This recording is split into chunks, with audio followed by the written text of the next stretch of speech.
नमस्कार मित्रों, कणाद अकादमी चैनल में आपका पुनः हार्दिक स्वागत है। प्रश्न पत्र की चर्चा की श्रृंखला में आज हम जुलाई 2019 का जो आपका प्रश्न पत्र है उस पर चर्चा प्रारंभ कर रहे हैं। सबसे पहला प्रश्न है आपका कि क्षणिकवाद का सिद्धांत किस दर्शन से संबंधित है। ये अलग अलग वाद हैं आपके दर्शन के, इससे संबंधित प्रश्न आपका पहले भी आ चुका है। वहाँ पे मिलान की दृष्टि से था आपका विवर्तवाद, सत्कार्यवाद। तो आपको सभी दर्शनों के जितने भी वाद संबंधी सिद्धांत हैं वो आपको अच्छे से ध्यान रहने चाहिए। तो क्षणिकवाद ये बौद्ध दर्शन का प्रमुख सिद्धांत है। जैसे जैन दर्शन का आपका स्यादवाद है, सप्तभंगीनय है, अनेकांतवाद है, ऐसे ही अन्य अन्य दर्शनों के वाद भी आपको पता रहने चाहिए। तो ये आपका पहला प्रश्न हो गया। अगला प्रश्न है आपका कि भगवत गीता के अनुसार रजोगुण का क्या परिणाम होता है। तो ये भगवत गीता के जो सत्व रजस तमस के गुणों का जो परिणाम या उनके लक्षण पूछते हैं, ये कई बार आपका आ चुका है, पहले भी आगे भी आने की संभावना रहेगी। तो रजोगुण के आपके लोभ और आपका काम होता है, लेकिन यहाँ पे आपकी ग्रुपिंग नहीं बनाई है। ग्रुपिंग नहीं होने के कारण से यूजीसी ने दोनों ही आपके आंसर ठीक माने हैं। किसी ने यदि लोभ का चुनाव किया है तो उसका भी आंसर ठीक होगा, यदि किसी ने काम का चुनाव किया है तो उसका भी आंसर ठीक होगा। तो आपके दोनों ही आंसर यहाँ पे बनेंगे। मोह है, आपका मद है, ये तमस गुण का परिणाम होता है, रजोगुण का नहीं है। तो इसको आप अच्छे से देख लीजिएगा कि सत्व के, रजस के और तमस के क्या क्या परिणाम हैं। अगला प्रश्न है आपका कि महाभारत के उस पर्व का नाम बताएं जिसमें विष्णु सहस्त्र नाम उल्लेखित है। तो ये क्वेश्चन आपका गलत है। विष्णु सहस्त्र नाम जो आता है वो महाभारत के अनुशासन पर्व में आता है, और यहाँ पे कोई ऑप्शन आपका दिया नहीं है। आपके सिलेबस में भीष्म पर्व ही लगा हुआ है, शांति पर्व ही आपके सिलेबस में लगा हुआ है। तो कोई प्रश्न यदि आपका आएगा तो आपको ध्यान रखना है वो आपका शांति पर्व से होगा। तो चूंकि विष्णु सहस्त्र नाम शांति पर्व में नहीं आता है, इसलिए यूजीसी ने इस क्वेश्चन को गलत कर दिया है, मतलब कैंसिल कर दिया है। तो आपको वैसे भी ध्यान रखना चाहिए कि विष्णु सहस्त्र नाम किस पर्व से संबंधित है, अनुशासन पर्व से संबंधित है। अगला प्रश्न देखिएगा कि मुंडकोपनिषद में ईश्वर के सिर की तुलना किससे की गई है। तो मुंडकोपनिषद में जो विराट ब्रह्म था आपका, जिसको अक्षर ब्रह्म भी कहा था, उसके अलग अलग अंगों का ब्रह्मांडीय रूप से वहाँ पर एक तुलना दिखाई गई है। मैं आपको दिखाता हूँ, देखिएगा।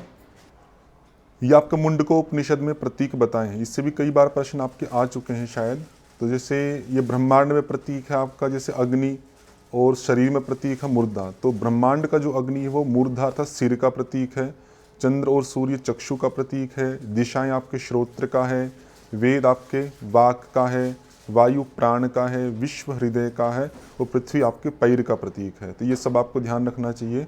उस आधार पे हम देखें तो उन्होंने सिर की तुलना पूछी थी। तो सिर जो था, जिसको वहाँ पे मूर्धा कहा है, वो आपका अग्नि का प्रतीक बनेगा। तो आपका आंसर होगा फर्स्ट। अगला प्रश्न है आपका कि बौद्ध दर्शन के अनुसार सम्यक व्यायाम का आशय है।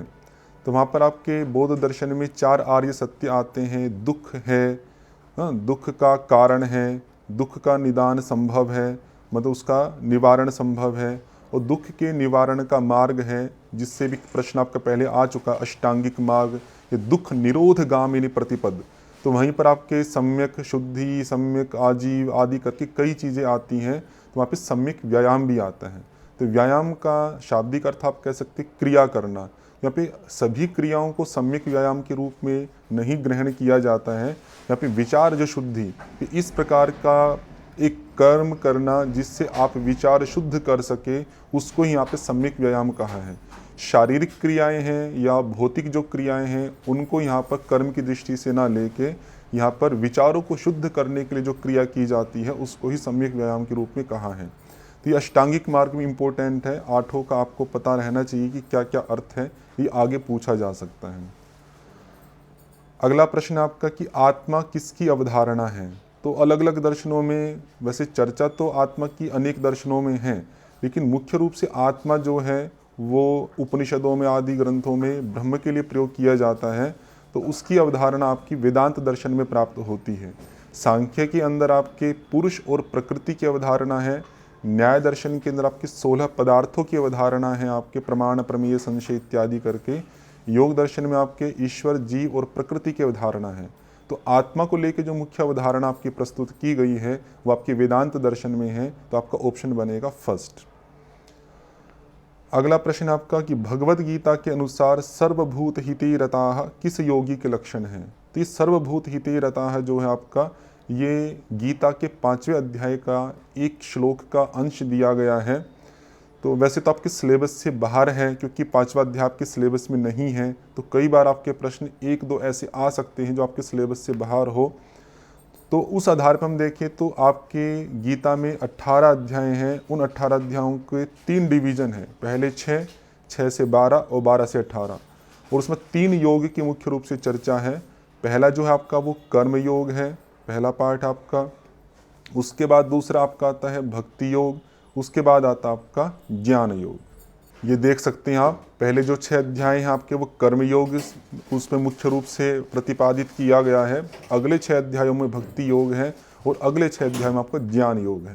तो इस आधार पे चूंकि ये 5वें अध्याय का आपका प्रसंग है, तो उसमें कर्म योग की चर्चा है, तो हम कह सकते हैं किस योगी का लक्षण है, ये कर्म योगी का लक्षण है।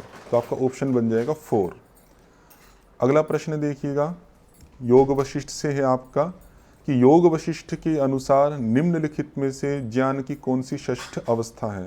तो योग की वहाँ पर ज्ञान की 7 भूमिकाएं आपकी बताई गई है और उससे कई बार प्रश्न आपका आया हुआ है। तो मैंने पहले भी आपको संकेत किया था, वो दिखाया भी था आपका। तो उसमें अलग अलग आपकी आती हैं अवस्थाएं। तो छठी जो अवस्था आती पदार्थाभाविनी, अंतिम होती आपकी तुर्यगा, तो छठी इन्होंने पूछी है, तो छठी आपका आंसर होगा पदार्थाभाविनी। तो उनके क्रम आपको याद होने चाहिए सभी के, मैं पहले दिखा चुका हूँ इसको, आप उसी से आप देख लीजिएगा। अगला कि भगवत गीता के अनुसार सर्व कर्म सिद्धि के कितने कारणों का उल्लेख किया गया है। तो आपका भगवत गीता का जो 18वां अध्याय है वहाँ पे सर्व कर्म सिद्धि के कारणों का उल्लेख किया गया है। मैं आपको दिखा देता हूँ। तो ये आपका हेतु है, ये जो 5 आपके दिए गए हैं, ज्ञानम ज्ञेयम परिज्ञाता, ऊपर का जो पार्ट, अधिष्ठानम च तथा कर्ता, करणम च पृथक विधम, विविधाश्च पृथक चेष्टा, दैवम चैवत्र पंचमम। ये सभी कर्म की सिद्धि के 5 कारण बताए गए हैं। जैसे यहाँ पे इससे पहले का जो श्लोक आता, आपको श्लोक भी देखिएगा। इससे पहले का श्लोक आता, पंचैतानि महाबाहो कारणानि निबोध में, सांख्य कृतांतानि प्रोक्तानि सिद्धये सर्वकर्मणाम।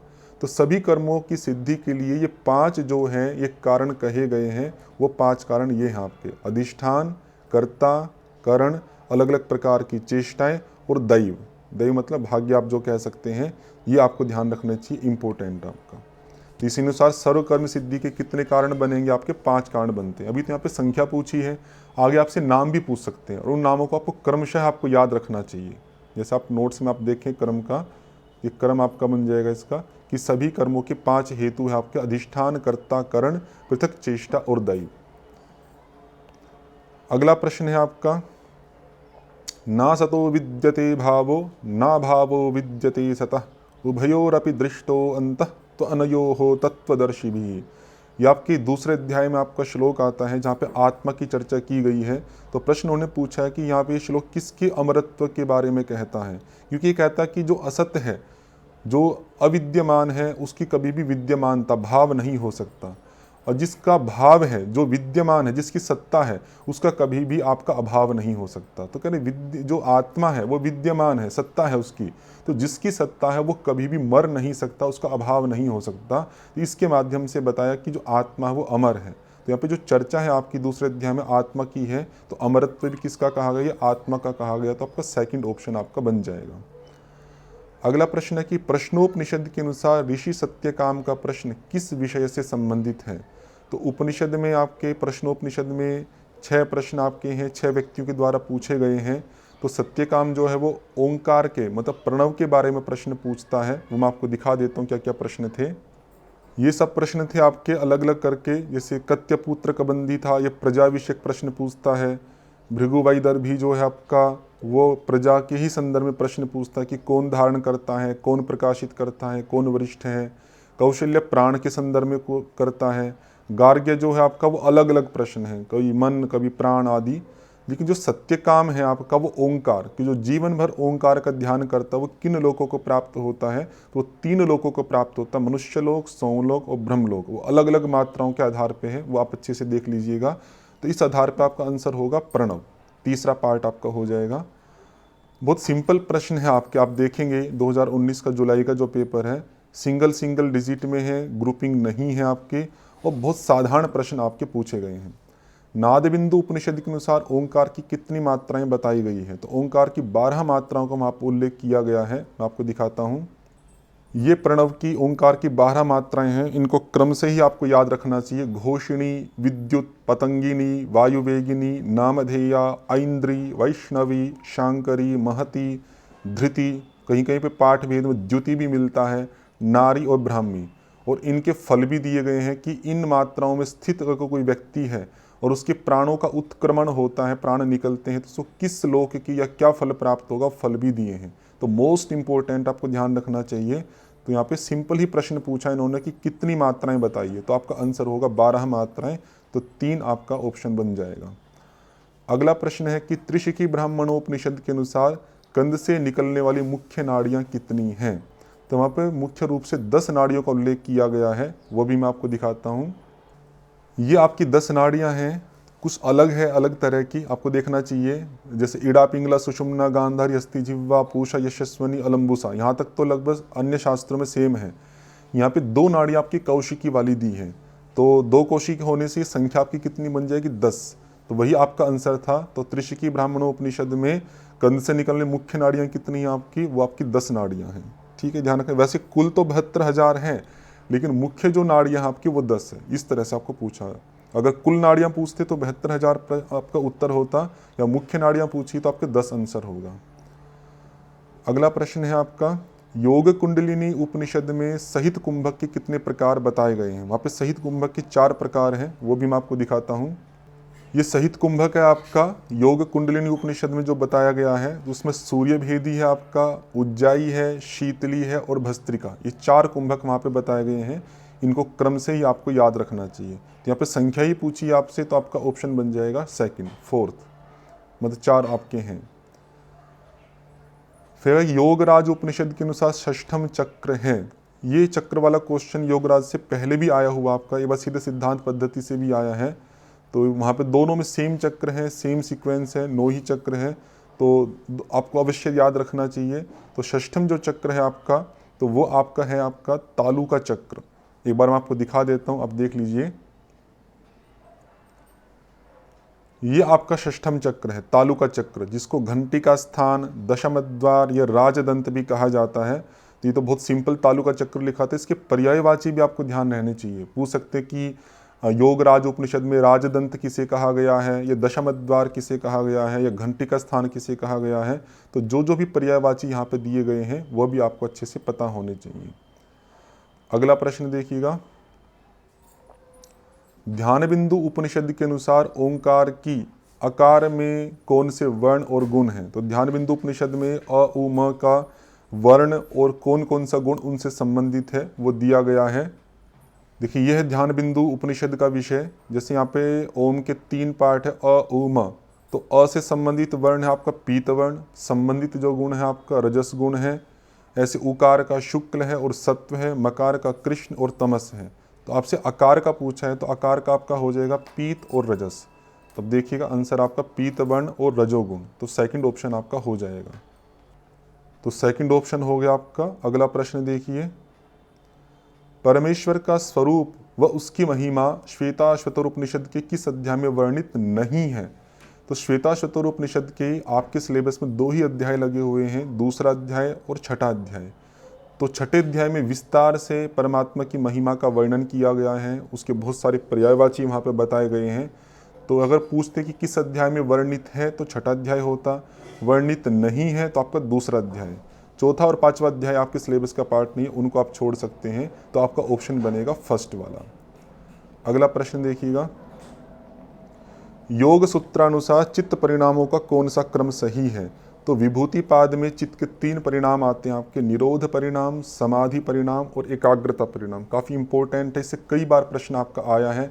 संख्या भी पूछ लेते हैं, नाम भी पूछ लेते हैं, और यहाँ पे तो क्रम पूछा उन्होंने, तो पहले आपका निरोध परिणाम है, फिर समाधि परिणाम है, उसके बाद आपका एकाग्रता परिणाम है। सामान्य ही प्रश्न है आपका, आप कर सकते हैं। अगला प्रश्न है कि महर्षि पतंजलि के अनुसार यम नियमों के अनुष्ठान में उत्पन्न बाधा को दूर करने का उपाय क्या बताया गया है? तो यम नियम के अनुष्ठान में बाधा, उनको वहाँ पे वितर्क शब्द से कहा गया है। वितर्का हिंसादय कृतकारित अनुमोदिता इत्यादि करके लोभ क्रोध मोह पूर्वका मृदु मध्य अधिमात्रा अनंत अज्ञान दुख फलाह इत्यादि करके सब पाठ। तो उनके लिए कहा है कि जब वितर्क से बाधा उपस्थित हो तो वितर्क बाधने प्रतिपक्ष भावनम, स्पष्ट आपका योग सूत्र है। तो प्रतिपक्ष भावना, तो जब भी यम नियमों के अनुष्ठान में बाधा हो या वितर्क उपस्थित हो तो प्रतिपक्ष की भावना करनी चाहिए। इस तरह का प्रश्न पहले भी शायद मेरे ख्याल से आया हुआ है, तो आपका सेकंड ऑप्शन बनेगा। तो आपका सेकंड ऑप्शन हो गया। अगला प्रश्न देखिएगा, योग दर्शन से भी, योग दर्शन से है, पातंजलि योग सूत्र के अनुसार एक तत्व का अभ्यास किसे दूर करता है? ये क्वेश्चन पहले भी आया हुआ है।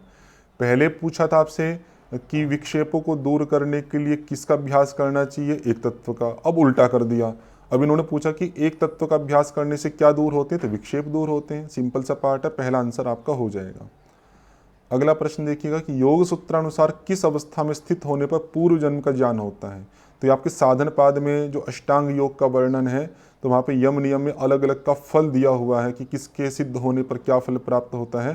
तो अपरिग्रह स्थैर्य जन्म कथनता संबोध है, तो जन्म संबंधी जो बातें हैं उनका जो ज्ञान है आपका, वो अपरिग्रह के स्थिर होने पर या सिद्ध होने पर होता है। तो ये आपका आंसर हो जाएगा थर्ड वाला पार्ट। बिल्कुल सिंपल है।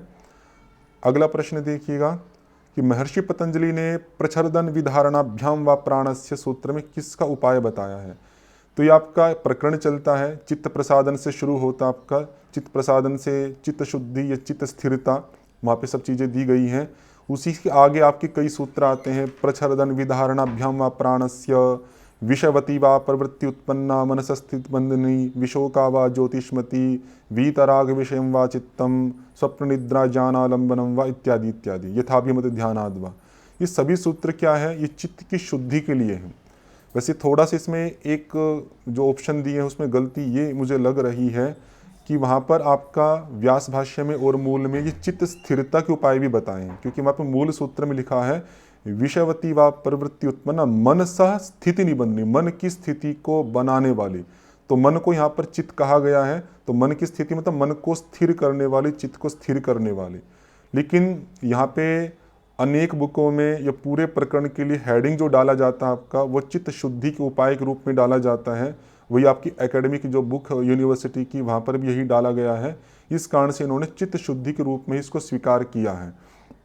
तो आपका आंसर हो जाएगा कि ये जितने भी सूत्र हैं, चित्त प्रसादन से लेके यथाभिमत ध्यानाद्वा तक, ये सारे के सारे किसकी व्याख्या करते हैं? आपकी चित्त शुद्धि की व्याख्या करते हैं। तो आपका आंसर हो जाएगा आपका सेकंड वाला।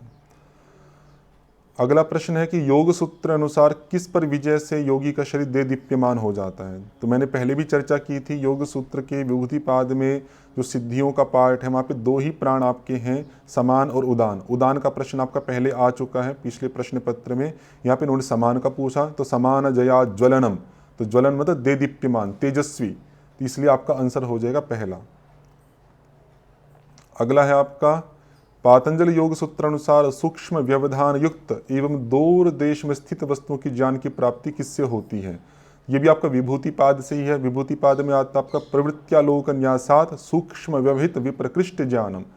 तो वहाँ पर प्रवृत्ति लिखा है, प्रवृत्ति क्या है ऐसा मूल सूत्र में तो नहीं है आपका, परंतु व्याख्याकारों ने वहाँ पे प्रवृत्ति का जो अर्थ किया है वो ज्योतिष्मती प्रवृत्ति का ही है। ज्योतिष्मती प्रवृत्ति का पहले भी आपका विवेचन आता है समाधि पाद में, विशोका व ज्योतिष्मती, तो वहाँ से आप उसका अर्थ जान सकते हैं। तो इसलिए हम कहेंगे कि वहाँ पे प्रवृत्ति का अर्थ ज्योतिष्मती प्रवृत्ति है। तो आपका सेकंड ऑप्शन हो जाएगा कि जो ज्योतिष्मती प्रवृत्ति है उसका हम न्यास मतलब उसको स्थापित करने से, जिस भी वस्तु में उस ज्योतिष्मती प्रवृत्ति को स्थापित करेंगे तो वो वस्तु का ज्ञान हमें हो जाएगा, चाहे वो सूक्ष्म वस्तु हो, चाहे कोई व्यवधान युक्त हो या विप्रकृष्ट मतलब दूर देश में स्थित हो। इसलिए आपका सेकंड ऑप्शन ठीक हो जाएगा। अगला आंसर आपका, अगला प्रश्न है आपका, हठ प्रदीपिका के अनुसार महाक्लेश एवं मृत्यु का भय निम्न में से किस मुद्रा के अभ्यास से होता है? तो ये अलग अलग मुद्राएं आपकी दी गई है। तो यहाँ पे देखिएगा हठ प्रदीपिका में महामुद्रा के लाभ दिए गए हैं। महाक्लेश दोष दूर हो जाता है, मृत्यु का भय दूर हो जाता है। तो उस आधार पे आपका जो आंसर बनेगा वो होगा महामुद्रा, क्योंकि यही पूछा था कि महाक्लेश और मृत्यु का भय किससे दूर होता है, तो महामुद्रा के अभ्यास से वो दूर हो जाता है, ऐसा आप कह सकते हैं। अगला प्रश्न देखिएगा, हठ प्रदीपिका के अनुसार लय का लक्षण क्या है? तो विषय की विस्मृति को ही लय कहा जाता है। ये रत्नावली में भी आता है, आपका विषयों का विस्मरण हो जाना, प्रदीपिका में भी आता, दोनों स्थान पे समान है। आप देख लीजिएगा, विषय विस्मृति को ही, विषयों के प्रति विस्मरण हो जाना, उनसे आसक्ति भाव का हट जाना, इसी को हम लय कहते हैं। ये भी इम्पोर्टेंट, इसको भी आपको ध्यान रखना चाहिए। अगला प्रश्न देखिएगा, हठ प्रदीपिका के अनुसार कुल वधु किसे कहा गया है? ये प्रश्न आपका यूजीसी ने कैंसिल कर दिया है, क्योंकि कुल वधु का पर्यायवाची शांभवी मुद्रा नहीं है। बस वहाँ पे अभिप्राय क्या है कि कुल वधु के समान किसे गुप्त रखना चाहिए, ऐसा अगर प्रश्न होता तो शांभवी मुद्रा हो सकता था। लेकिन प्रश्न क्या कि कुल वधु किसे कहा गया है, तो कुल वधु कोई शांभवी मुद्रा का पर्यायवाची नहीं है। शांभवी मुद्रा के साथ जो समानता उसकी है वो इतनी ही है कि जैसे हम कुल वधु होती है उसको हम गुप्त रखते हैं, रक्षा करते हैं उसकी, उसी प्रकार से शांभवी मुद्रा की भी रक्षा करनी चाहिए। लेकिन प्रश्न का अभिप्राय उस रूप में नहीं था, तो इसलिए इसको कैंसिल कर दिया है। आगे यदि किसी ऐसा प्रश्न आता है कि कुल वधु के समान किसे गोपनीय रखना चाहिए, तो आप शांभवी मुद्रा उत्तर दे सकते हैं। अभी यह गलत किया हुआ है। अगला प्रश्न है आपका, सिद्ध सिद्धांत पद्धति में प्राणायाम के कितने प्रकारों का उल्लेख किया है? तो एक वीडियो मैंने आपको बताया था, प्राणायाम के 4 प्रकार हैं आपका, रेचक, पूरक, कुंभक और संघट्ट। मैं फिर आपको दिखा देता हूँ। देखिए, ये आपके अष्टांग योग थे सिद्ध सिद्धांत पद्धति के। यहाँ पे आपका प्राणायाम आता है। प्राणायाम में यहाँ पे रेचक, पूरक, कुंभक और संघट्ट, ये 4 आपके दिए गए हैं। आसन में 3 आसन आपके, स्वस्तिकासन, पद्मासन, सिद्धासन। यहाँ पे उग्रासन जो कि पश्चिमोत्तान आसन, उसका उल्लेख नहीं है। ये सब आपके आसन प्राणायाम के क्वेश्चन कई बार आपके पूछे जाते हैं परीक्षाओं में, इसलिए आपको ध्यान रखना चाहिए। तो आप देखेंगे आपका आंसर हो जाएगा 4। अगला प्रश्न है कि निम्नलिखित में से कौन से ग्रंथ में 9 कुंभक का उल्लेख किया गया? बहुत सामान्य प्रश्न पहले आ चुका है, हठ रत्नावली में आपके 9 कुंभक का उल्लेख किया हुआ है। अगला देखिएगा, सर्वांग शोधन किसके द्वारा किया जा सकता है? ये भी रत्नावली से ही आपका प्रश्न। तो रत्नावली में जो आपके कर्म थे, अष्ट कर्म, उन कर्मों से अलग अलग शोधन बताया, मोस्ट इंपॉर्टेंट है। जैसे चक्री कर्म आपका आधार का शोधन करता है, वज्रोली लिंग का शोधन करता है, नौलिक क्रिया मणिपुर का शोधन, धौतिक क्रिया हृदय और कंठ का शोधन, नेति और त्राटक दोनों मिलकर आज्ञा चक्र का शोधन करते हैं, और बस्ती और भस्त्रिका है आपका सर्वांग शोधन। तो आपका जो प्रश्न था वो सर्वांग शोधन से संबंधित था। तो बस्ती कर्म और भस्त्रा जो कर्म है आपका, वो आपका आंसर बनेगा, तो 4th आपका हो जाएगा। बाकी सबका भी ध्यान रखना चाहिए, कई बार इससे प्रश्न आए हुए हैं और काफ़ी महत्वपूर्ण है परीक्षा की दृष्टि से। सिद्ध सिद्धांत पद्धति से फिर दूसरा प्रश्न आ गया। अभी मैंने दिखाया था आपको कि वहाँ पर 3 ही आसन है वहाँ पे, और वहाँ पे उग्रासन का उल्लेख नहीं है। स्वस्तिकासन का है, सिद्धासन का है, पद्मासन का है। तो उन्होंने यही पूछा कि किस आसन का उल्लेख नहीं किया गया है। तो आपका उग्रासन, जिसको पश्चिमोत्तानासन कहा जाता है, उसका उल्लेख नहीं है। ये शिव संहिता में आता है, सिद्ध सिद्धांत पद्धति में नहीं है। तो आपका सेकंड ऑप्शन आपका हो जाएगा। अगला प्रश्न है कि घेरंड संहिता के अनुसार बहिष्कृत धोती किसका प्रकार? ये पहले भी आ चुका है आपका, अंतर धोती का प्रकार। अंतर धोती के वहाँ पे 4 थे, वातसार, वारीसार, वह्निसार और बहिष्कृत। इस आधार पे आप अंतर धोती आप आंसर कर सकते हैं। देखो, दंत धोती से भी कई बार प्रश्न आ चुका है, अंतर धोती से भी आ चुका है, हृद धोती से। ये ऐसे इन धोतियों से पूछते रहते हैं, तो इनके भेद प्रभेद आपको अच्छे से देख लेने चाहिए, कितने भेद हैं, कौन कौन से हैं। वो काफ़ी महत्वपूर्ण हो सकता है परीक्षा की दृष्टि से। फिर देखो, दंतमूल धोती से पूछ लिया कि दंतमूल धोती के लिए किस रस का प्रयोग घेरंड संहिता में बताया गया है। देखिए, दंतमूल धोती के लिए एक खादिर, जिसको कत्था कहा जाता है, खादिर के रस से या शुद्ध मिट्टी से शोधन करना चाहिए, मार्जन करना चाहिए। तो आपका प्रश्न हो गया सीधा सीधा कि खदीर रस का वहाँ पर प्रयोग कहा है कि दंतमूल के शोधन के लिए खदीर रस का प्रयोग करना चाहिए। बहुत सीधा सीधा फैक्ट है, सिंपल है। अगला प्रश्न है आपका कि घेरंड संहिता के अनुसार किस आसन से कुंडली जागरण संभव है? भुजंगासन आपका वहां पर दिया गया है, मैं आपको दिखा देता हूं। देखिए, भुजंगासन, वहाँ पे आसनों के ज़्यादा लाभ नहीं है, कुछ ही आसनों के लाभ दिए हैं, तो वो आपको देख लेनी चाहिए। तो भुजंग आसन का आपका भुजंगी जागृत हो जाती है, भुजंग बोलते हैं कुंडली को, तो भुजंगी आपकी जागृत होती है, मतलब कुंडलिनी का जागरण हो जाता है। तो आपका आंसर हो जाएगा फर्स्ट, भुजंग आसन। निम्नलिखित में से किस में प्रोटीन की सर्वाधिक मात्रा होती है? काफ़ी प्रसिद्ध है, सोयाबीन है। वैसे दालों में सभी में होती है, मैंने पहले भी एक वीडियो में बताया था कि दालों में भी पूछे तो सोयाबीन दाल के अंदर प्रोटीन की और वसा की दोनों की मात्रा काफ़ी पाई जाती है, और दालों में सर्वाधिक आपकी सोयाबीन में ही पाई जाती है। ठीक है, आपका फर्स्ट ऑप्शन हो जाएगा। अगला आपका कि व्यक्तित्व के, ये आपका इंग्लिश देखो, उसका हायरार्की मॉडल ऑफ पर्सनैलिटी के प्रोपाउंडर या आपके फाउंडर कौन है आपके? तो मैस्लो है। मैस्लो ने आपके हायरार्की ऑफ नीड्स को प्रतिपादित किया है, वहाँ पे 5 आपकी नीड्स बताई है, वो आपको देख लेनी चाहिए। फिजियोलॉजिकल है आपकी, ऐसे करके, तो 5 नीड्स आपको पता होनी चाहिए। मैं आपको दिखाई देता हूँ कौन कौन सी नीड्स आपकी, जैसे फिजियोलॉजिकल नीड्स आपकी पहली, फिर सेफ्टी नीड्स हैं, फिर बिलोंगिंगनेस एंड लव नीड्स हैं, एस्टीम नीड्स हैं, और सेल्फ एक्चुअलाइजेशन है। ये 5 नीड्स हैं, इनकी हायरार्की है कि नीचे से ऊपर की ओर, सबसे पहले ये, फिर ये, फिर ये, इस प्रकार से। तो ये आपका टीचिंग एप्टीट्यूड के अंदर भी प्रश्न आता है, और आपका ये साइकोलॉजी का भी पार्ट है, तो साइकोलॉजी जो योग का पार्ट है वहाँ पर ये प्रश्न पूछ लेते हैं, काफ़ी महत्वपूर्ण, आपको ध्यान रखना चाहिए। अगला प्रश्न देखिएगा, phobia is a disorder of which type? Phobia जो आपके अलग अलग प्रकार के होते हैं, निक्टोफोबिया या क्लोस्ट्रोफोबिया, कोई भीड़ से डर लगता है, कभी बोलने से डर लगता है, कभी रात से लगता है। ये सारे के सारे डिसऑर्डर आपके जनरल एंग्जाइटी डिसऑर्डर के अंतर्गत आते हैं। एंग्जाइटी पे मैं पहले भी चर्चा कर चुका हूँ। एक जो डर की जो फीलिंग है किसी भी परिस्थिति, उसको एंग्जाइटी कहा जाता है आपका। तो ये भी फोबिया एक प्रकार का डर ही होता है, अलग अलग परिस्थितियों से होता है, किसी को मकड़ी से, किसी को चूहों से, तो उन सबको हम जनरल एंग्जाइटी डिसऑर्डर में कहते हैं। काफ़ी महत्वपूर्ण और सिंपल प्रश्न है आपका, तो आपका आंसर होगा फर्स्ट। अगला है आपका, who is the father of psycho analytical theory of personality? ये आपका पहले भी आया हुआ है। साइको एनालिटिकल थ्योरी जो थी सिगमंड फ्राइड के द्वारा दी गई थी, इद, ईगो, सुपर ईगो, इनको ही साइको एनालिटिकल थ्योरी कहा गया है। तो कई बार आपके प्रश्न इससे आए हैं, आपको ध्यान रखने चाहिए। तो आपका आंसर होगा फ्राइड।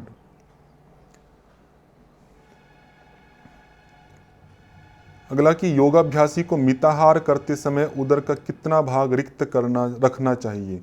तो सामान्यतः, वैसे अलग अलग ग्रंथों में कुछ भेद भी मिलता है, लेकिन जो प्रसिद्ध आपका जो स्वीकार किया जाता है, आपका घेरण संहिता वाला हटा दो, तो कहते हैं 1/4 जो भाग है आपका रिक्त रखना चाहिए। वैसे घेरण संहिता में भी 1/4 भाग ही आता है, क्योंकि वहाँ पे आधा भाग खाना और फिर 1/4 भाग आपका पानी से भरना होता है।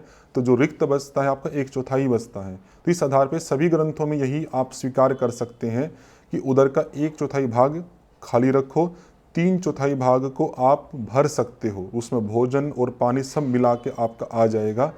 काफ़ी इंपॉर्टेंट मिताहार की परिभाषा, ये कथन कारण में भी आता है आपका, और सिंपल वैसे भी पूछा गया है। तो आपका आंसर हो जाएगा सेकंड। अगला है कि मंद और गुरु गुणयुक्त आहार किस प्रकृति की व्यक्ति के लिए निषिद्ध है, मतलब नहीं खाने चाहिए? तो आपको पता है कि मंद और गुरु ये तमस युक्त आहार हैं आपके। तो तमस मतलब कह सकते कफ प्रकृति वाले हैं आपके ये। तो कफ प्रकृति जिनकी पहले से है, यदि वो इन आहारों को खाएंगे तो कफ प्रकृति और बढ़ सकती है। तो हम कैसे कफज प्रकृति वालों के लिए इस प्रकार के जो आहार है वे निषिद्ध हैं। ये पहले भी आपका आया हुआ, वातज पित्तज कफज प्रकृति से कई बार प्रश्न आपके आयुर्वेद में आते हैं, तो आपको सारे अच्छे से देख लेने चाहिए। तो आपका आंसर थर्ड हो जाएगा। अगला प्रश्न देखिएगा, इंग्लिश से देख लेते हैं। Name the disease which can be treated directly by yoga practices? कौन सी डिजीज ऐसी है जिसको यौगिक क्रियाओं के द्वारा डायरेक्ट रूप से ट्रीट किया जा सकता है? तो योगी प्रैक्टिसेस में जैसे हार्ट डिजीज़ है, इस्केमिक डायरेक्ट नहीं किया जा सकता ट्रीट, हर्निया को भी नहीं किया जा सकता, डायबिटीज़ है थोड़ा बहुत प्रभाव डाला जा सकता है, पूरा ट्रीट नहीं हो सकता। लेकिन एलर्जिक राइनाइटिस है तो जो भी श्वसन क्रियाएं हैं बहुत जल्दी प्रभाव डालती है, या नेति कर्म है आपका, जल नेति इत्यादि बहुत प्रभाव डालते हैं। तो योगी प्रैक्टिस जो डायरेक्टली प्रभाव डालती है इन चारों में सबसे ज़्यादा वो एलर्जिक राइनाइटिस, जिसको हे फीवर भी कहा जाता है, इसको प्रभावित करती है। तो आपका आंसर होगा 4। दिए हुए ऑप्शन में सबसे ज़्यादा प्रभावित होने वाली जो आपकी डिजीज़ है वो आपकी एलर्जिक राइनाइटिस है। अगला प्रश्न है आपका कि पतंजलि योग सूत्र में ये दुख दौर मनस्य अंग में जयत्व श्वास प्रश्वास विक्षेप सह भुवः, तो ये जो सूत्र है ये सूत्र किसके लक्षणों के बारे में बतलाता है। तो इसमें थोड़ा सा मेरा मतभेद है दिए गए ऑप्शन में, क्योंकि आपका जो 7th यूनिट है वहाँ पर भी सिलेबस में इन विक्षेप और उपविक्षेपों को डिवाइड किया है उन्होंने। तो उसी सिलेबस का पार्ट मैं आपको दिखा रहा हूँ कि वहाँ पे शारीरिक जो आपका अभिव्यक्ति है, क्रियात्मक अभिव्यक्ति रोग की, उसमें व्याधि, आलस्य, अंग मेजयत्व, श्वास और प्रश्वास आते हैं।